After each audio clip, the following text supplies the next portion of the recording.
बिस्मिल्लाहिर्रहमानिर्रहीम। अस्सलामु अलैकुम इस्लामिक वज़ाइफ की दुनिया के प्यारे दोस्तों, उम्मीद करता हूँ कि आप खैर व आफ़ियत से होंगे। अल्लाह पाक आपको खैर व आफ़ियत से रखे। नाज़रीन, आज हम आपको बताएंगे कि शुगर किस वजह से और शुगर की वजह से जो लोग परेशान हैं, तो इंशाअल्लाह आज हम आपको उसके बारे में एक मुजर्रब वजीफ़ा बताएंगे जो कि आप करने से इंशाअल्लाह 7 दिन के अंदर अंदर आप अपनी शुगर को चेक करवाएं तो इंशाअल्लाह आपका शुगर लेवल इंशाअल्लाह कंट्रोल हो जाएगा। नाज़रीन, आपको कोई इंसुलिन लगाने की ज़रूरत नहीं पड़ेगी। नाज़रीन, ये शुगर से डरने का अब अपने दिल से डर निकाल दें। नाज़रीन, आज हम आपको एक ऐसा वजीफ़ा बताते हैं। आइए, उससे पहले अगर आपने हमारे चैनल इस्लामिक वज़ाइफ की दुनिया को अभी तक सब्सक्राइब नहीं किया तो सबसे पहले उसे सब्सक्राइब कर लीजिए और साथ बेल आइकन के बटन को ज़रूर दबाइए ताकि हमारी इस तरह की नई आने वाली वीडियोस का नोटिफिकेशन आपको बर वक्त मिलता रहे। नाज़रीन, आज शुगर की वजह से बहुत से लोग परेशान हैं और अमूमन 80% लोग शुगर की वजह से इसके अंदर मुब्तला हो चुके हैं और इसकी उसका टेंशन लेकर उतनी शुगर होती नहीं इंसान को जितना कि इंसान उस शुगर को बढ़ा लेता है।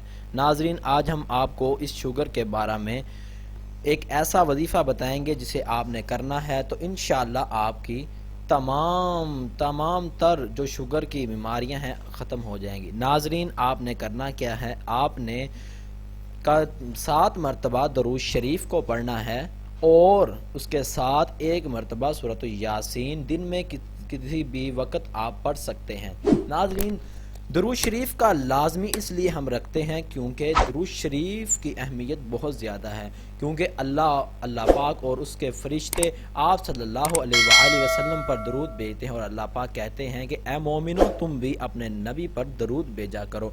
नाज़रीन, और दरूद भेजने से इंशाअल्लाह आपके 10 दर्जात भी बुलंद होंगे और आपके 10 गुनाह भी मुआफ़ कर दिए जाएंगे। देखिए, इसके साथ साथ आपको कितने फ़ायदे भी मिल रहे हैं। नाज़रीन, 7 मरतबा दरूद शरीफ और 1 मरतबा सूरह यासीन को पढ़कर आप बोतल के अंदर पानी डाल लें और उस पर दम कर दें। इंशाअल्लाह वो पानी आप 7 दिन तक अगर आप डेली पढ़ सकते हैं, डेली पढ़कर इस्तेमाल करें, वरना आप एक दिन ही करके आप 7 दिन इस्तेमाल करें और उसके बाद अपनी शुगर को चेक करवाएं। लेकिन इसके लिए आपकी नीयत यही होनी चाहिए कि ये खालिस उस अल्लाह वहदहु ला शरीक ने हमें शफा देनी है, वही शफा देने वाला है, उसके अलावा कोई शफा नहीं देने वाला। और उसके साथ आप दुआ भी लाजमी मांगे। इंशाअल्लाह जब आप दुआ मांगेंगे और साथ में ये अमल करेंगे तो इंशाअल्लाह आपकी शुगर का हल हो जाएगा। नाज़रीन, अब आपको शुगर के बारे में परेशान होने की कोई ज़रूरत नहीं, आप सिर्फ एक बार इस वजीफ़े को आजमाएं। अगर आपको हमारा ये वजीफ़ा अच्छा लगा हो तो हमारी वीडियो को लाइक और शेयर ज़रूर कीजिएगा ताकि आपके लिए सदका जारिया बन जाए।